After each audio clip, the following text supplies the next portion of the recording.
The following is an encore presentation of stories from the Dooralong Transformation Centre. Well, for Simon, who sat opposite me, home is actually, or has been for the last, is it 6 months, 5 months? Yeah, just around 6 months. Yeah, home has been Dooralong Transformation Centre, but that's not always been the case, of course. So you were telling me that you're a drug addict. Yeah, I am a drug addict. Oh, yeah. In recovery. In recovery. That's the important bit, isn't it? So how did that occur? When did drugs come into your life and sort of grab you and make you an addict? Well, I first started using drugs when I was I think I was about 19. Up until then, I'd always been heavily involved in sport, and I still was heavily involved in sport when I started using drugs. I was still training a lot, and then using drugs on the weekend. Yeah. Then I got to the age of about, I think I was 21, when I actually became a full member of a bike club, and my training and started getting taken over by my drug use. Just with experiencing and witnessing things that were involved in that scene. So you say and clearly you were heavily involved in sport, which is great, but for somebody who's so involved in sport and training and playing all those different sports, to start taking drugs, it seems it's a bit of a puzzle, because you obviously need a fit body and a fit mind, and Yeah, well, I think it goes down to a lot of it was I was very disciplined. I trained a lot, and with dedicating so much to training and putting in so much physical energy, and then when you start you find a release that you're and you go, oh wow, this is pretty fun, and it makes you feel good. I think that's sort of how it started, because it was only a weekend thing at the start, and then, like I said, when I started drifting away from the training and the sport, then and obviously my lifestyle changed with becoming a member of a bike club. It was more often than not was the drugs came into play. So from your experience, there's a bit of a drug scene around sports. In some sports. In some sports. I think a lot of sports. So what sports are we talking about? Well, in mine in particular, it was kickboxing and boxing. I just think there's not much, like you look at like overseas, there's a lot of money involved with fights, but until you sort of crack it big time over here, there's not much money involved in amateur or local boxing or kickboxing. And in my instance, a lot of people at my gym were funding it because they train so many hours a day.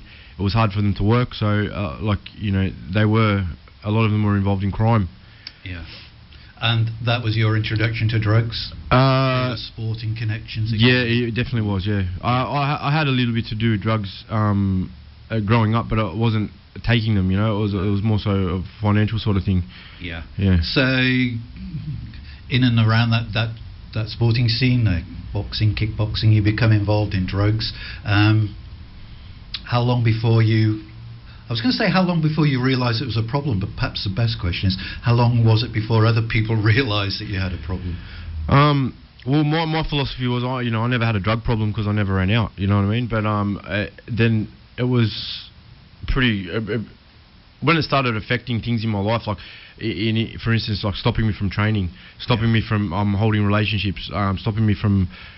working a normal job, but I sort of made justifications and made my life fit to make it out like it wasn't a problem, because I was still, I was still functioning, I was still earning good money.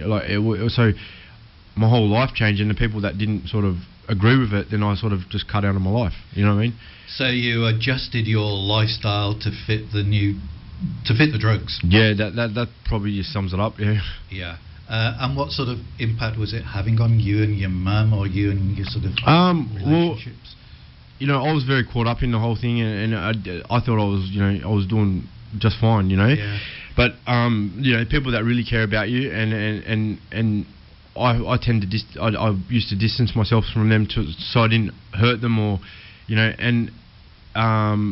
but then, as you get a little bit older, you start to look back on the relationships and realise why those people might have cut you out of their life, because you were hurting them or you were doing them damage. But you don't realise that at the time. You're just caught in this whirlwind, and you think that this is the path, or but it's really not.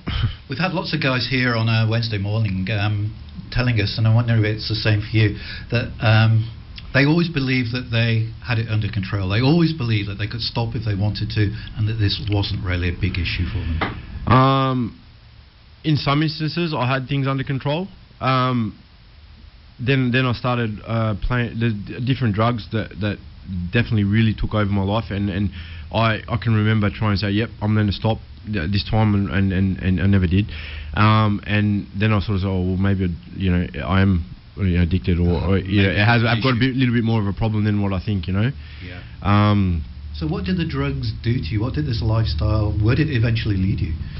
I spent a fair bit of time in jail. Because of drug-related offences? Well, I put it down to that because every time I picked up a drug, it was at the end of that, before I could stop taking the drug, I ended up in a jail sentence. Yeah.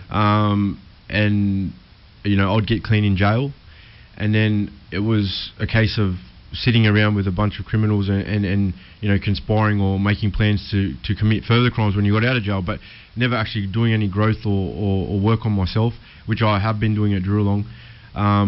So even though I might have had the clean time up, it wasn't actually doing any making any progress in my actual life. Yeah. You So it wasn't productive. No, you weren't taking stock of your life and thinking, what do I want? Yeah. But in saying that too, I came to Dooralong at the age of 33. Yeah. If I had come at a younger age, I don't think I would have had the maturity or I think that the reason why it has been so effective and I have been making so much progress is because of my experiences, and I've had things to draw on to say, that I don't want to do that anymore. Or if I hadn't had that evidence or anything to base things on, then it wouldn't. I would have still. Well, this life's not so bad. So but now I'm sort of I'm done with it. Yeah, you've had enough. Yeah, definitely. So it was sort of I think you've got an app that tells you it was 5 months, 9 days ago that you became clean and went to Dooralong. What did you make of Dooralong? I mean, was this your first rehab? This is my first rehab. My first recovery. It was. So I was released from jail on bail to go to Dooralong, and then it was pretty silly how they gave me 5 weeks to go and you go home for 5 weeks and you go I thought I won't use it, but in the 5 weeks I sort of. So you don't go straight from jail to Dooralong. In some instances you do, but not for you. Not for, I don't know why, but they thought and I thought that was a good idea, but it was probably in saying that I went through the experience of going to William Booth for 5 days in detox. Yeah. Which was, if I had have done rehab there, there's no way I would have lasted as long as I have at Dooralong, because Sydney's my backyard and it was right in the middle of Sydney. I didn't even know that building was there, and I've lived up on that street. Too many temptations, too many distractions. Way too many temptations. I remember at William Booth, they were trying to, after a couple of nights there in detox, they were saying, let's all go for a walk to Darling Harbour for the fireworks. I'm like, no way am I going for a walk. If I want to make it to Dooralong, I've got to stay within these building, and that's what I did. I knew that was the case, and that's what I was there for. So I stuck to the plan, and I made it to Dooralong. And then on the drive out to Dooralong, you turn off this road, and then it's another 15 kilometres off. I can't remember the name of the road, but you just drive for 15 kilometres, which is another thing, because you're there to do what you're there to do, and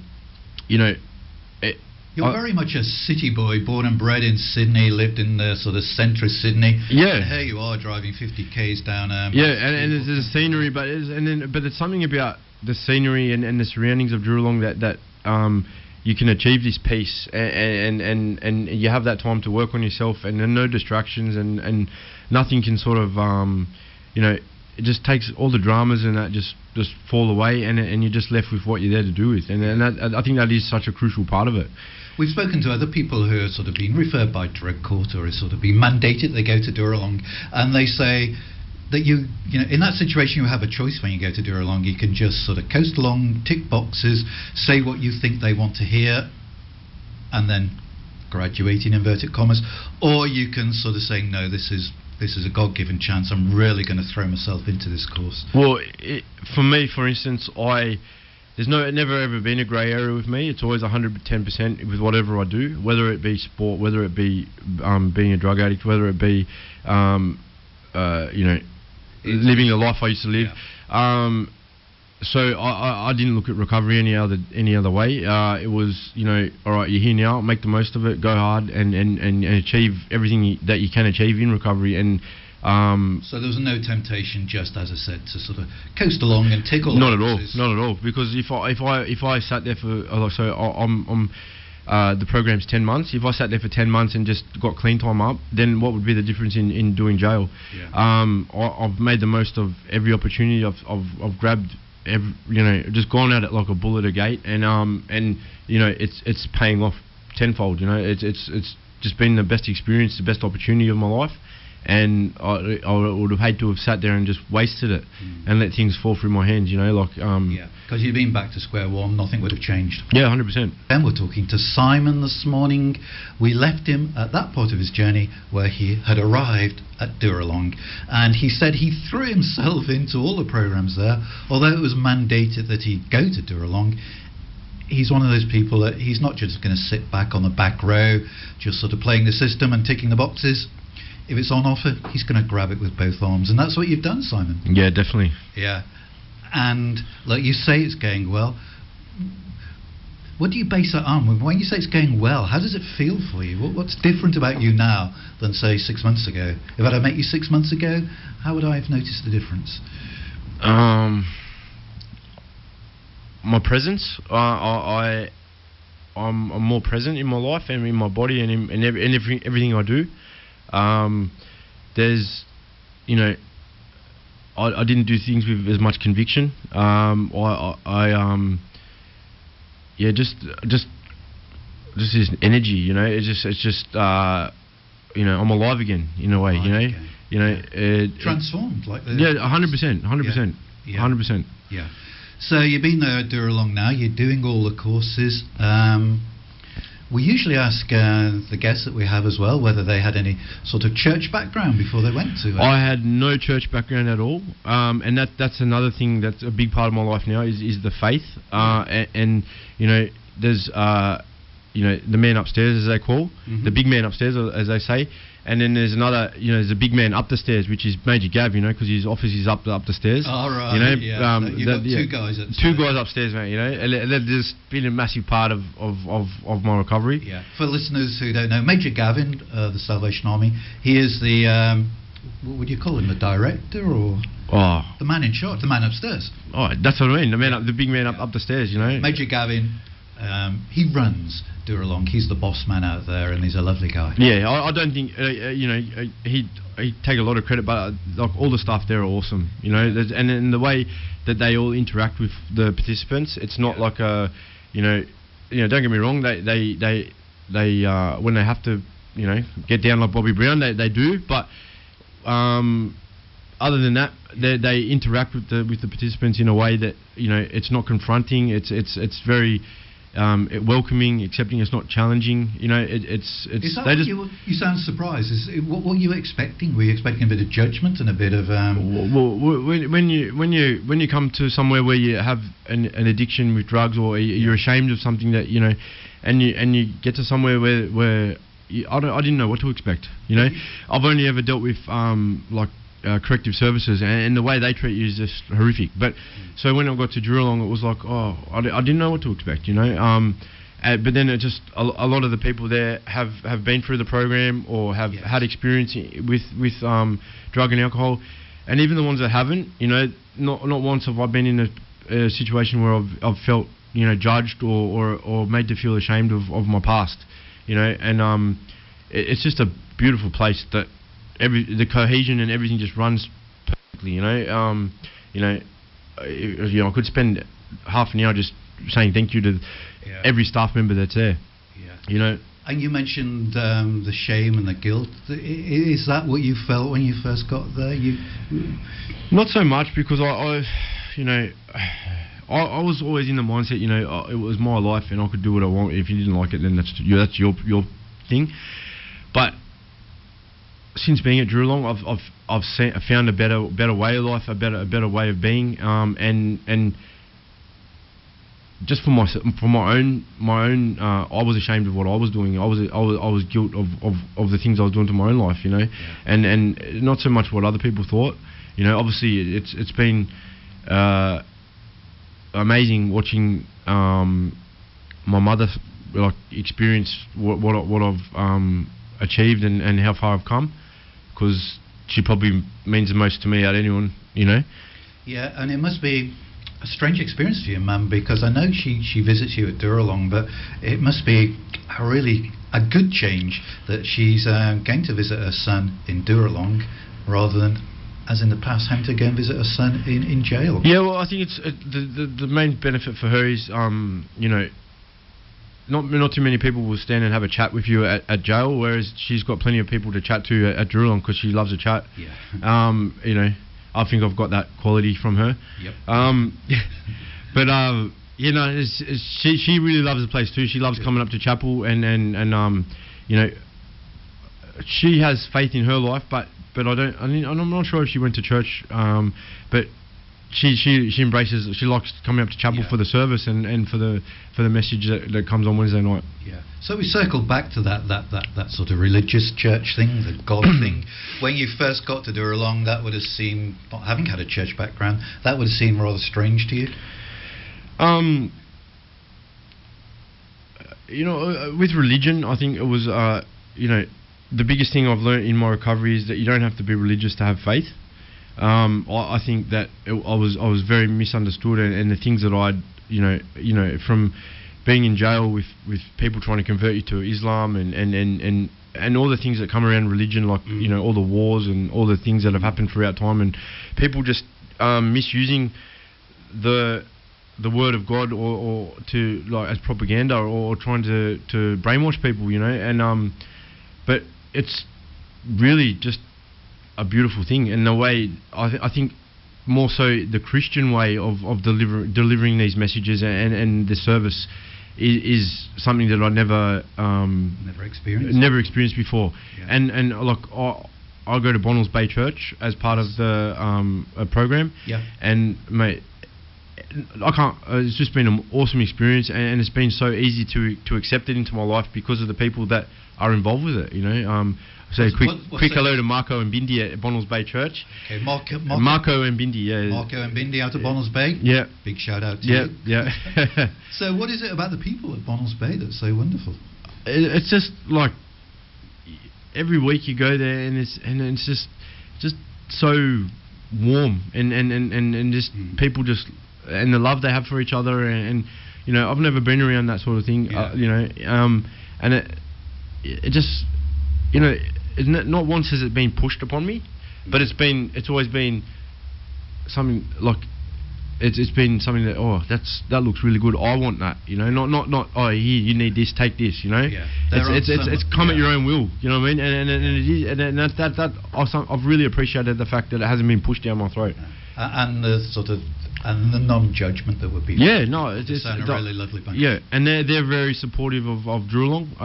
As a lot of the Salvation Army churches are. Yeah. And you know, yeah, it's just been an amazing experience. So for somebody who had no church background whatsoever, here we are, 5 months, 9 days later, you're singing the praises of going to church on a Sunday. That's a bit. Hallelujah. That's a turnaround, isn't it? Yeah, definitely. Yeah. And you've done the Alpha course, you told me. Yes, I did. I just finished. I think the last session this week. Yeah. Yeah. How's that been for you? It was amazing. Yeah, we got to go away to Colroy for a group. The Holy Spirit weekend. Yep, the Holy Spirit weekend. But it answered a few questions and it was sort of reaffirmed some of just to see if I had the right chain of thought, and it was exactly like every session, the way it moved along from one to the next, it was like what was going on at my time with my faith, you know, and it did tick a lot of the boxes and answered a lot of the questions. Yeah. So this is Simon version 2, really, isn't it? You've been rebooted. Oh, I have been rebooted in some sense, you know, definitely. I think this Simon was always in me, and I think you know, I went off track for a while there, but I'm back now, and like you said, Simon point 2. So this is the real Simon. The other Simon was the sort of aberration. Well, they talk a lot about that in recovery. You know, being true to yourself and honest to yourself. You know, a lot of the things that I've done in my past, it was out of insecurities and fears, and just getting to realise that I was acting a certain way to fit in, or acting a certain way for acceptance, or because I was scared of being, you know, not accepted or not wanted, or, you know, and that comes down to a lot of things from my childhood or stuff like that, you know. But just to be the peace that's come over me and the peace that I feel now, because I'm not living a lie or not acting or anything like that, and it's just, you know, I have more energy to focus on the things that matter in life. Yeah, life-changing. Simon's been at Dooralong now for 5 months, 9 days. His life has been turned around. He was telling us before that he's very much a city boy. He didn't want to do his rehab in the middle of Sydney because of too many distractions and temptations, which leads me to ask you, Simon, when you graduate from Dooralong, are you going back to Sydney? No, my plan is to stay up the Central Coast, or you know, I've made a few connections with either church, and I'm training at a Yamina Police Boys Club for boxing. So you're not giving up on your boxing? No. I've got a lot of stones unturned there, you know, that I want to see what I can do there. I threw away a lot of years, just like wasted a lot of years. So you'll be climbing back in the ring? Yeah, 100%. Is this kickboxing or? No, this is boxing. Just boxing. Yeah, boxing. Yeah. So have you got any fights coming out? Well, at the moment it's in pencil, but May 22nd at Woy Leagues. Right. So you're in training, and I'm in training, yeah. And you're training. Your body's clear of drugs. Yeah, everything's going good, and just a different feeling, and look, the hunger's different, you know. Like before, I didn't have as much hunger and much as I was driven, but now I really have a sense of what I want to achieve in that sport. Yeah. And so hopefully, it all goes to plan. And now I've got you know, God on my side, so yeah, with His blessing, I see what I can achieve. Yeah. So that's one thing coming up. We'll keep a lookout. That see if that's advertised. What did you say it was? May the 20th? May 22nd, yeah. May 22nd. Yeah. Like I said, it's still in pencil now, but it won't be far off that if not that date, you know. Okay. Well, hope that goes well for you. Thank you. So how long have you got? Are you about halfway through? Just over halfway through your program, do you think? Well, probably halfway through, but I'm looking at talking to Major Gav and Lyndall about maybe actually renting a cabin off them after I leave program, because I don't really want to leave. It's been so good there. Yeah. And just a sense of belonging and fitting in. You know, like I haven't felt that in a long time. In a lot of things, but you know, that's something I have to go to them about. But do you think that was? We didn't talk about it earlier, but do you think that might have been one of the reasons for drugs sort of getting hold of you say you never really fitted in anywhere? Oh no, I definitely fitted in places, but like let me say, I fitted in, but I was probably a forced fit. You know, like I'm a bit of a chameleon. You know, put me in any situation and I adapt very well. But this is the first time that I've had that sense of, you know, mind, body, and soul. Everything just sort of feels right. You know, like really, there might be something missing in other things that I've fitted in before. But you can be yourself. You don't have to pretend to be anybody else. Oh, I've never really pretended to be anyone else. But it just the things that I've done in the past, like, it just didn't sit well with me. You know, like now it's just honest. You know, and that's what it comes down to. It's good. Yeah, it's awesome. Yeah. And you've got your chapel night. Are you a singer? Are you up there on the stage? Well, I'm not, but there's one of the guys that I do Alpha with. We've started our own Alpha Songbirds. Like we're going to start singing as part of I think we're joining the worship team next week. Oh. So we're looking at starting to sing, but. I do alright at the karaoke that we have there on Friday and Saturday nights sometimes. Yeah. That has been a big part of my. Because you've got an amazing worship band. Yeah, it's actually taken a bit of a loss lately, but. In what way? Oh well, I think the main part of it, the heart of it, Bex, she left last week. Oh, we know Rebecca Remus. She used to drive the guys. No, she does. She did so much there at Dooralong. Really nice person. Oh, beautiful mate. person. Oh, I think in human form, an angel. Yeah. You know. Yeah. Oh, you're gonna miss her. Oh, immensely. Yeah. Yeah, she's been a big part of. I had a lot to do with her because I work in the kitchen there. Yeah. And she was like the boss of the kitchen in a way. Yeah. And then also too, I drive the buses, which she had a lot to do with that. And then she came away on the Alpha weekend with her and her partner Pete, who has got a voice of an angel as well. Like so, like you know, those two should probably be in the radio industry. Like just they could sing and do, I don't know what they could do, but just listening to their voices would put people to sleep. Like God's got something different in mind. I'm sure they do. You know, if anyone that you don't have to worry about, I think it would be Rebecca. You know. Yeah. So it's chapel night tonight. You've been cooking the breakfast, so that means that you don't have to cook the roast dinners? No, the roast gets cooked yesterday. I'm lucky enough to be on the slicer. You know, a shout out to my two bosses, Michael and Nathan. Yeah. You know, so you get to determine the thickness of the slices, do you? Yeah, well, it sort of gets written down how thick I have to do it, and you know, if I don't do it right, then Nathan normally really punishes me, and then you know makes me mop the floors and do all the cleaning. Yeah. But yeah, he runs a tight ship. Yeah, but, a bit of a taskmaster. Yeah, and Michael's a little bit softer, but you know, yeah. You're going to be in trouble when you get back. No, not at all, not at all.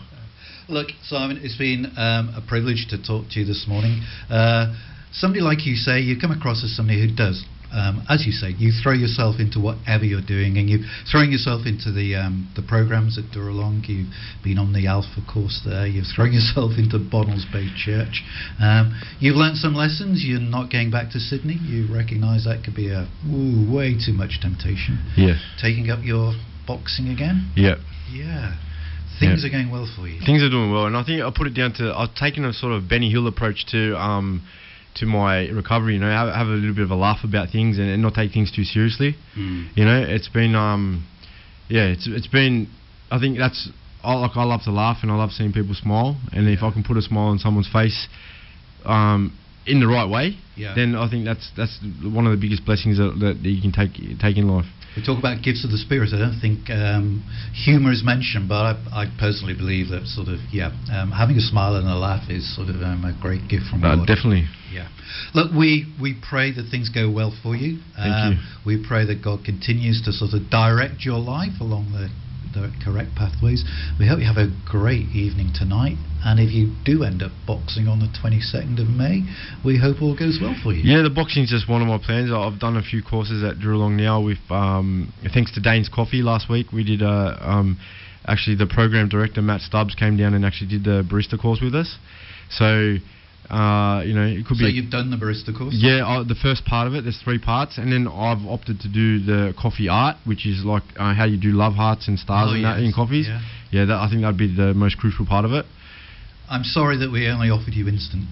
No, that's fine. That's fine. You know, that's fine. Yeah, but you're going to become a coffee snob. Do you know that? No, not at all. Not at all. You need your own. Yeah, you need your own coffee shop. That would be great. Yeah, and I'd like to call it something to be with optimism. You know, because you know how people say, "Is your glass half full or half empty?" That's right. Yeah. And I'd say, well, I'd like to fill your cup up with more than just coffee. You know what I mean? So it's always full. And if it's not full, we'll come back and get a free refill. You know what I mean? Hope Coffee. That's it. Hope Coffee. Yeah. Okay, Simon. Give our best to all the guys back at Dooralong. Yeah.